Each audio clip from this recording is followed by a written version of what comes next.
I think I'm the only person I know that doesn't have a code for their phone. I don't have a code on my phone because like I'm afraid of like somebody getting in there and getting all my nudes or anything like that. It's just if I lose it, right? Good luck. You know, you got to wipe it clean to get it open. You know what I mean? That's sure. All. If it gets stolen, that's the only thing. And I do have. I mean, well, I don't know what they could do with that. I don't have any credit card information, but I like my PayPal's in there. But I guess you'd have to use the code to get at that too. So I don't know.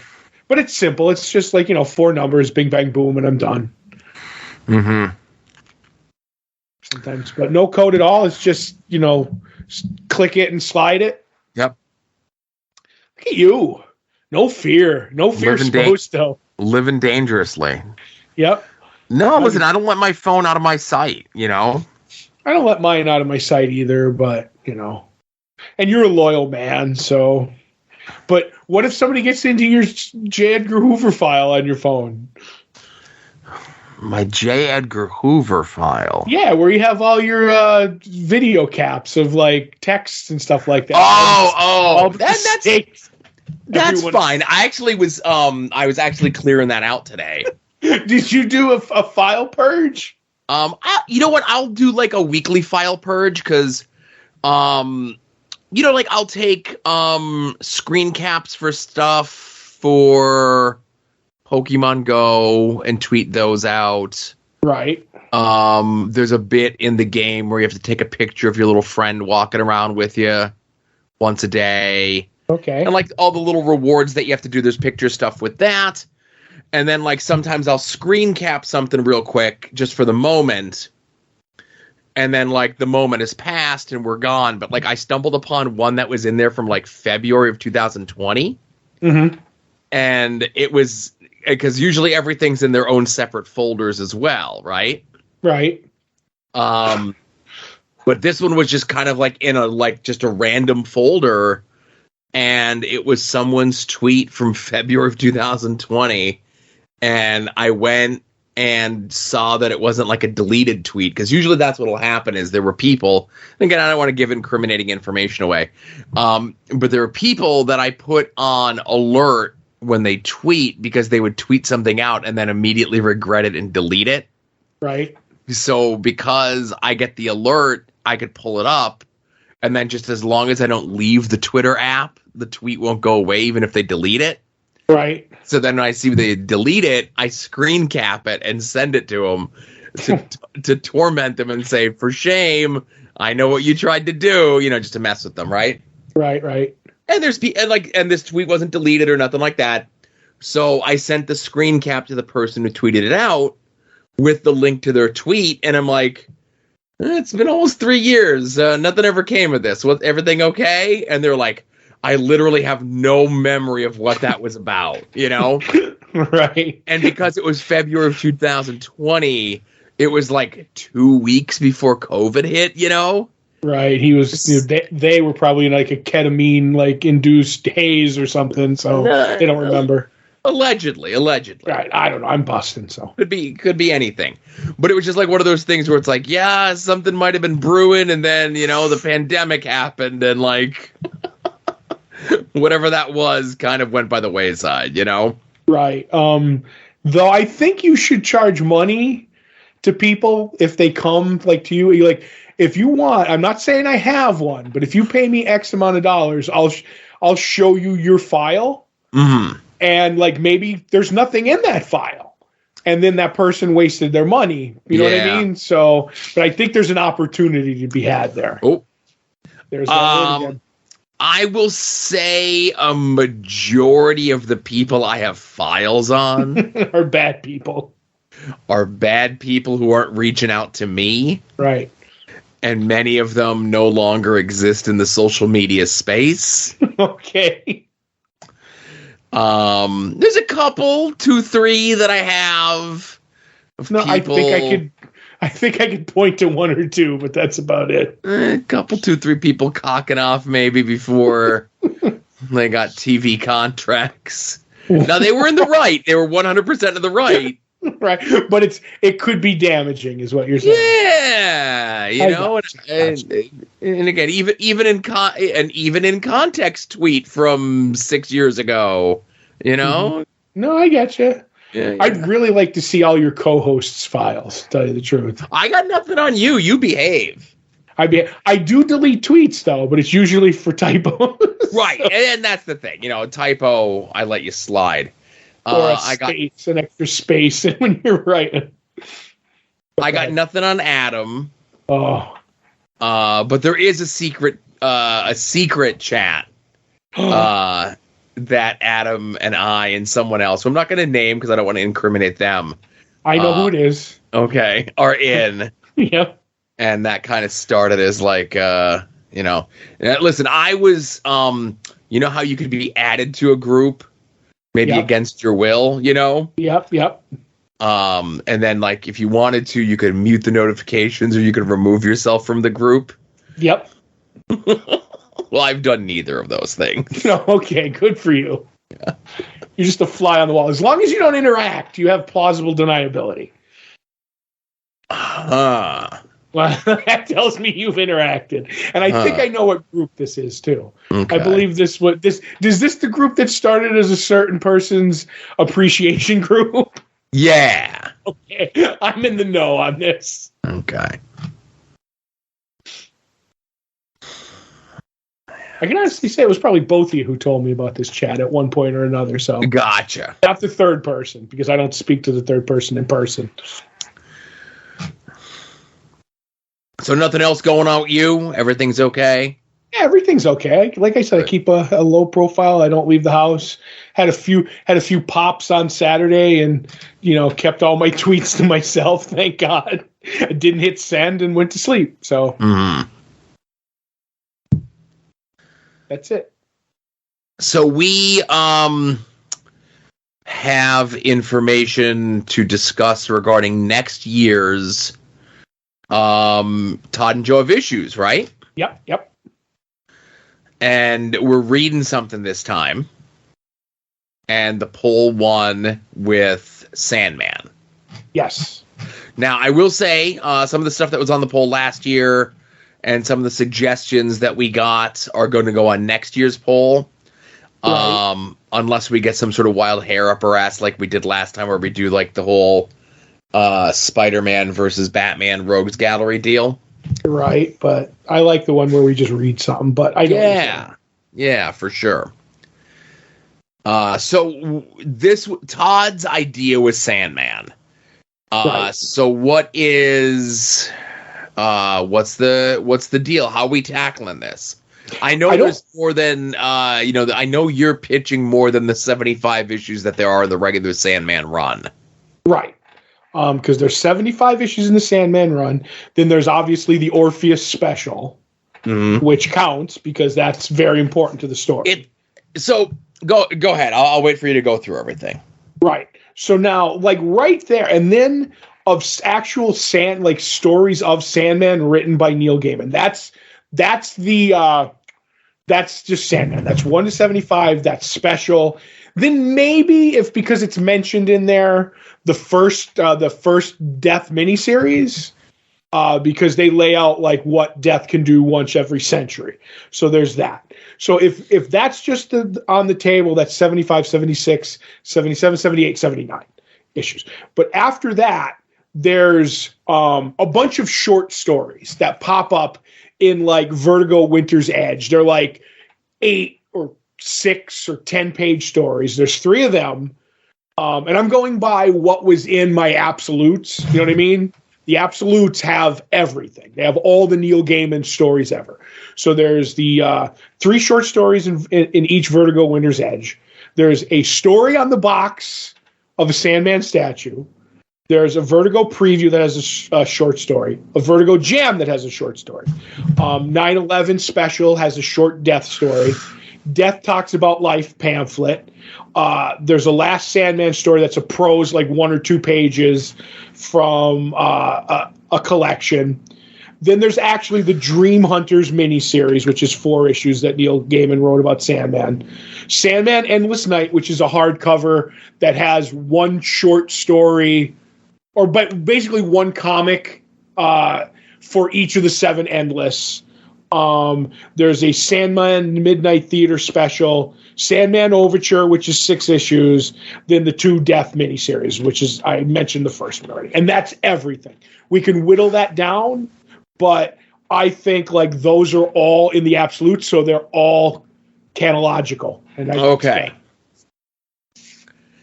So I kind of lean with, so that's kind of where I was going was, obviously stuff that's collected. Right. Needs to be read, but obviously what's collected in the trades versus what's collected in the hardcovers versus what's collected in the absolutes is very different, it seems, right? I would say yes, until you get to the soft covers later. Do you know what I mean? Like now they're starting to add all the stuff. I think the only thing, to tell you the truth, and I know it's kind of joking and like how long would it take to read you, the only place to get the Sandman story that was on the box of the statue is in the absolute. But everything else I think pops up in the trades, at least now. Definitely the hardcovers, but maybe the trades. Okay. So I lost count as you were reading everything off there. So how many issues is that? How many, like, and I know a lot of them are short stories or whatever it is, right? Right. So you keep track as I go. So okay. I was trying to, but then I got lost. No, I got you. So I'm taking away the 8-page like short stories. You know what I mean?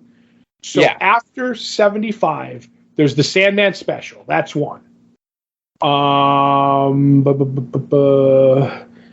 Sandman Dream Hunters, I believe, is a 6-issue miniseries. Okay. So Sandman Endless Nights, which becomes 7, I would say 7 individual stories in a long hardcover. You know what I mean? Okay. Sandman Midnight Theater special, number 1. That's one. Overture was 6 issues. Okay. And then I believe Death, the High Cost of Living, and Death, the Time of Your Life were both 3-issue miniseries, is this? So that's 6 extra. So that's all them. And then, like I said, various 6, 8-page stories. Sometimes probably maybe even 2-page stories. Okay. So if I do my gazintas.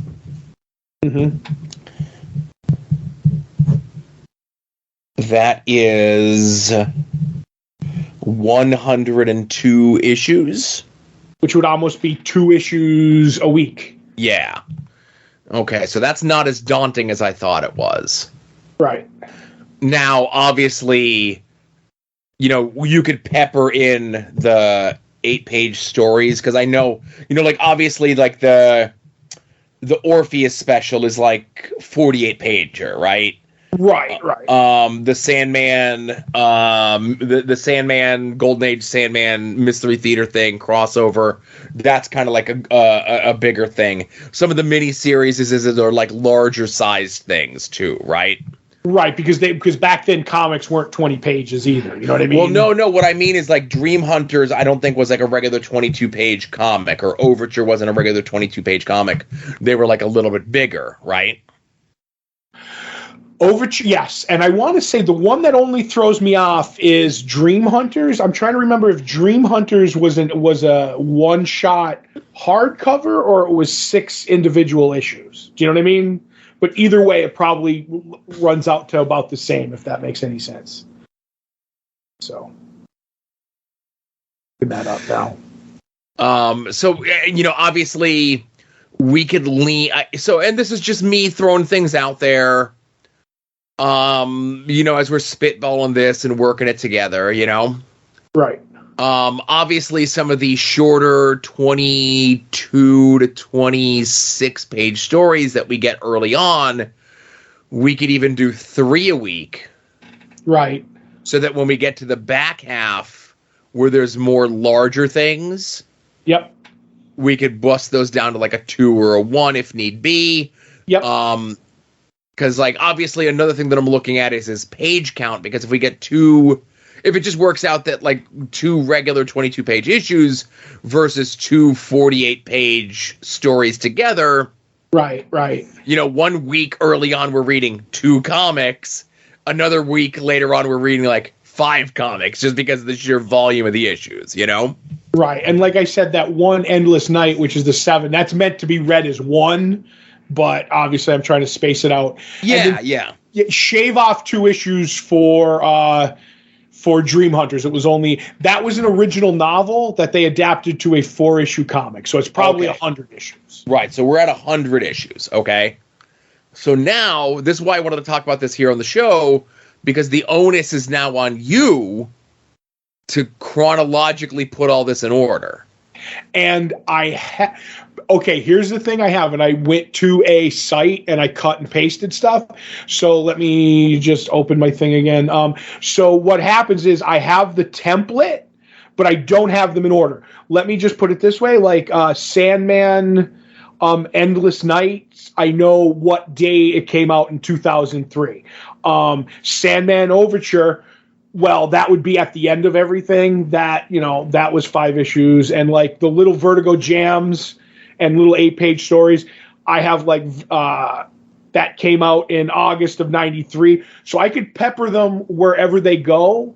And I have the issues, the 1 to 75, what months they came out. I just don't have them in the order yet, if that makes any sense. Well, but all I have to do is move my dates around.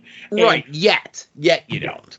But I didn't do that because we didn't have what we were doing set in stone. I wasn't going to do work I didn't have to do. If that makes any sense. Like, if you said to do, like, if we were going to do Mark Waid's Flash, I would go to, like, all the Omnibuy and get everything that's in those Omnibuy and be like, all right, now I just have to put things in the right order.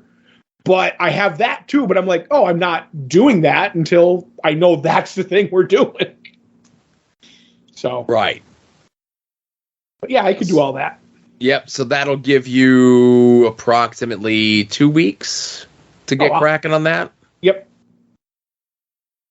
Not a problem. All right. Less work for me. No, hey, this one I was happy to put together. And as a matter of fact, it became easy, too, because I was missing 1 or 2 things from my Sandman collection. Look, I have all the absolutes. But I have all the issues, too, because that's the kind of guy I am with Sandman. Right. And I went and I looked, and I'm like, oh, here's this, and I have this. Oh, and I know I bought it, but I'm missing the 9/11 special that had a death story in it. I don't know where it is. Maybe it's somewhere in this house. But when I looked on eBay, because they were mass produced after 9/11, like all those stories for charity and stuff like that, they were like, oh, mint, shipped, $6. And I'm like, I'm not tearing my house apart for that book. So I'll just spend the $6 and have it shipped to my front door. So I was able to go through everything in my collection, too, to at least see if I have all these things. And I was like, yep. I have them all now, so it was a double, it was a double job for me. Right, and I can't see right now because I have, like, short boxes in the way, and the way my bookshelf is. I like to keep the omnibuses on the bottom shelf. Right. Just because I feel as though if something happens to the shelves, God forbid, the structural integrity of them, and they're in the middle or top shelves and they just come crashing down, everything goes with them, you know? I could see Joe underneath all his Omnibuy with like one arm free, eating candy he finds on the floor and stuff till April gets home. But I have the first 2 Sandman Omnibuy and the Death one, right? Right. I don't have the full runs of them yet. And unfortunately, I think that ship has sailed. But I do have all the, I do have all the trades, and I do have all the single issues. You know. Right. But how are you on like the weird stuff that I mentioned? Spotty at best. I was just curious how complete your collection was. I mean, because I could lend it all to you if you can hear me. And show you where you need to go for that, but. I was just curious, like, how you were like, oh, do I have it all? Like, because when you know how I am about Sandman, that's why I was like, I have to have it all. I'm that's my OCD. So Right, of course. it looks like it's a plan, Joe. A plan. Yep, I'm excited to get the master list. I'm excited to see everything laid out and work with you in regards to, figuring out what the plan is. And like I said, that's why I'm saying 2 weeks from now, Right. So that when we record here on what would be the 27th, we could say, okay, we're going to start reading whatever, right? Mm-hmm. So that we would talk about it that first week of 2023. Makes sense to me. Yeah. So was there anything else that we needed to cover? I could have swore I said something else before we started recording, but now I forget. I remember what it is if you'd like me to mention it. I would. Did you have a fish math question? Yes, it's officially fifth fish math season, everyone. Right. And the Long John Silver's by me is allegedly open, but they never seem to turn their sign on, right? Right. A friend of mine went there a few weeks ago and told me that they no longer do dine-in. They only do drive-through. Right. Right. That makes me sad. That makes me sad, too. And the other thing, so Long John Silver's, I think, may be the only, and national is with a big question mark, Right. national fast food chain that does not have their own dedicated app, right? That's good. I like that. You know me, I'm old school. I don't need none of that app shit on my fish. But I will say that when the far and few between times when the one by me does turn on their sign, they did have a thing up there that said order online, right? Mm-hmm. So I'm guessing like through their website, right? Grubhub might be affiliated with them or something. Okay, right. So Grubhub is affiliated with them. And I did go online, and it is saying the one by me is just closed currently, like, because it's late. Right. Not that it's closed out of business. It doesn't say permanently closed when they do that. No. But I can go... There's a lot more Long John Silver's than you would think remaining, Todd. But not around here. No. But I know what you mean, like nationwide. Okay. So we're going to get into Pennsylvania here momentarily and go through that. Okay. What state do you think has the most amount of Long John Silver's? I would guess, somewhere in the middle of the country because you can't fish a lot there. Okay. I don't know. How about most? I'm going to say Texas. You are correct. I went on size. You know what I mean? Right. By a large margin at 87. Okay. Mm-hmm. Now, what state has the second most amount of Long John Silver's as this is? Oh. Now, just to put things into perspective, okay?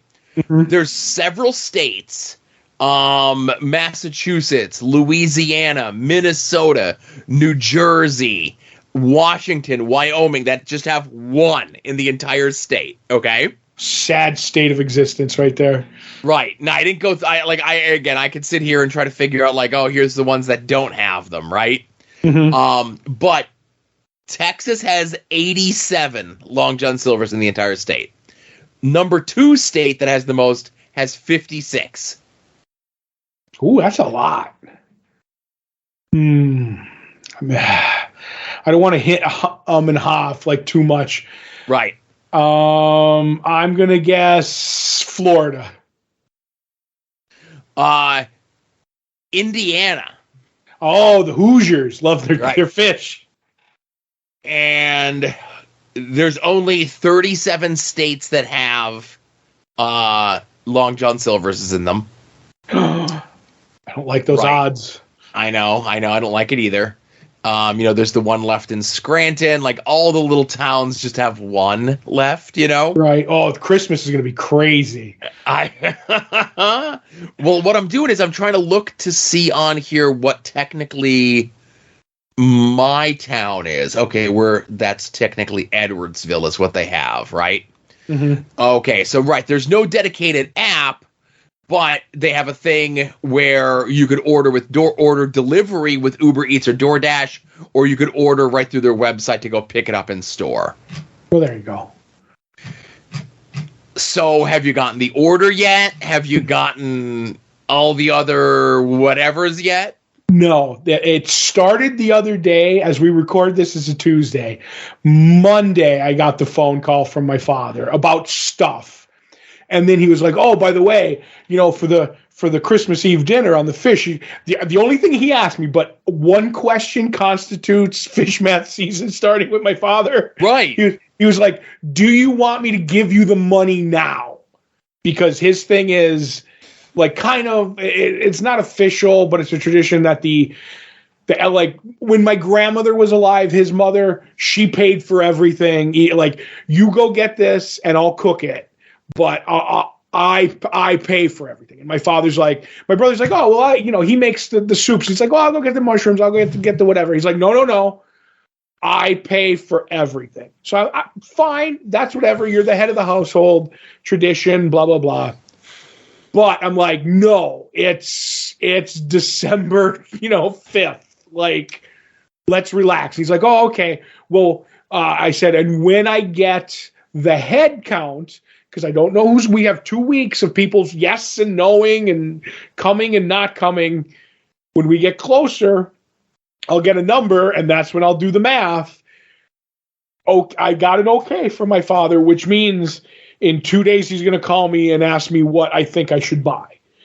So, but last year was a weird year. He did not call me a lot. So I don't know where we're going to be this year. We could either be every couple hours or 2 times between now and Christmas Eve, and anywhere in between. So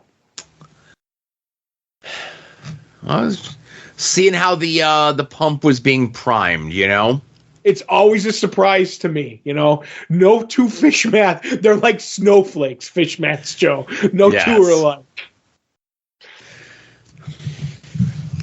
Well, I'm glad we got some headway on some things here today going forward for the show. That's always most important. Sure, you got to map out that 2023. Yep. And we'll be doing a Patreon show toward the end of the month, laying out the groundwork for the 2023 movie show on the Patreon. Mm-hmm. And what? I'll throw it here at the end, as I don't know when the show is going to be coming out. And I know I had mentioned to you off air, but I recently recorded a podcast entitled "If You Catch My Grift," where the hosts, 2 to 3, depending on who decides to show up that day. This week I got Austin and Dalton. They look at different grifters throughout history, Right. Usually a lot of folks with like your religious bent and stuff, but this week's episode was Alex Jones that we recorded. Oh, he's a grifter? Yes. I thought there was a level above that. That's why. But no, like so, and obviously I don't want to spoil what we discussed in the show, but I'm kind of new to a lot of I had like the fishbone worth of knowledge, like I could identify Alex Jones. I knew like 1 or 2 or 3 of his things. But Austin and Dalton did a really good job of doing tons and tons of research, bringing tons of like archival footage. Mm-hmm. And there's one, and I just have to spoil this only because it was one of the more surreal things I've ever seen in my life. And if I just showed it to you, Todd, or listener, or whoever, out of context, not only would you say, one, this is like a skit from like SNL or Mad TV or something like that. Right. But it's too over the top. Like, it would have got cut from the show because like this is too over the top. It's not funny anymore. It's like annoying. Okay. Right. So 1997 this was, and Alex Jones, before he gets on radio, did a public access show, okay? Good, okay. So the clip that they showed me as part of the recording of the show was while Alex is talking to a caller about the local Dallas PD having infrared lights and Black Hawk helicopters. With no irony whatsoever, he's carving a pumpkin as well, okay? Okay. Very aggressively, with a large shiny knife, he's cutting a pumpkin, okay? Now, as you do. As ridiculous as the juxtaposition of this, he's carving a pumpkin, talking about the Black Hawk helicopters that the Dallas PD has. It's Halloween time, okay? And there's spooky decorations. And on the table next to Alex is like a prop bloody head in a basket. And at 3 different times during this 2-minute clip, while Alex is talking, they just real quick flash to a close-up of the bloody head in the basket. Right. And then in the third one, he's talking, he's carving the pumpkin, and they just real quick flash to the head. Talking, flash to the head. And then the third time, they linger on the head for a good 10 Mississippi. Right. Okay. And I'm like, this is not real. This is like something that's fabricated. They're like, no, this is from his public access show that he did in, 25 years ago. And just a lot of information. When the episode goes live, of course, it'll be up on all the, places where I promote the stuff that I do. And it was very nice of them to have me on. I know you're going to be surprised by this, Todd, but it was over 3 hours. Oh, only good podcasts with Joe are short, I know. No, I'm joking. But basically when it comes to Alex Jones, I know a couple of things, and this is all I know, really. I could pick Alex Jones out of a lineup. Right. So that's at least that. It's either him, Ray Deadly, or QT Marshall. It's one of those. I could pick 2 of those out of a lineup. Okay. But I have a feeling they all look alike. So very much alike. Right. There's a style there, I guess. And 2, he's the gay frog guy. Right. And that's really it. I know later on, what do they call that? Like a black flag thing or something like that, where there was Sandy Hook. And that one I'm like, okay. But the one but that's only because recently in the news, you know what I mean? Yes. That was big with him getting, pummeled with, fines and stuff like that. But otherwise, up to that point, he was just the angry guy who talked about gay frogs to me. Right. And I think that's what he was to a lot of people. And, as you mentioned, he's just kind of become more of a thing. And, like I said, Austin and Dalton were nice enough to have me on the show, and we got to talk about a lot of it and fill in a lot of those earlier gaps that I was unaware of. But again, they were very thorough. They're very researched. They do those sort of things, those sort of people, those sort of situations. Like I know they did Dr. Oz a little whiles back. They did most recently Ted Gunderson, who was the guy behind the Satanic Panic stuff of the 80s. Oh, okay. I know of that, but I didn't know that was the guy, Yeah. They did Anton LaVey recently. David Miscavige, who is the the West Memphis Baptist Borough Church people. I don't know that one. Yeah, we'll talk off air about that one. Tammy Faye Baker. That was the Comet one, was it? Who's this? Remember the cult where the Comet was coming and they were all going to ride it? Oh, you know what? Okay, so my apologies. So David Miscavige, he's the Scientology guy. Okay. What's his name? They had the nicknames for each other, but the Hale Bob comic guy, they did him. Tammy Faye Baker, they did.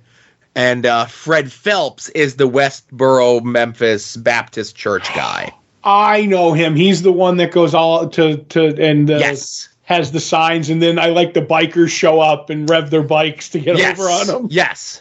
So I love those bikers, man. Right. So the crew, and if Charlie's there, he's usually their third. Sometimes they'll have a guest on, but they do like big deep dives onto those sort of folks, Gotcha, and gotcha. Yeah, it was fun to be on the show. So it'll be up at soon-to-be-named-network.com when the episode goes live.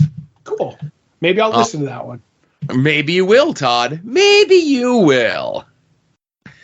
So yeah, everyone, thank you very much for listening. You're listening to the This was soon-to-be Longbox named Heroes Network, After Dark. the Lamborghini of podcast networks.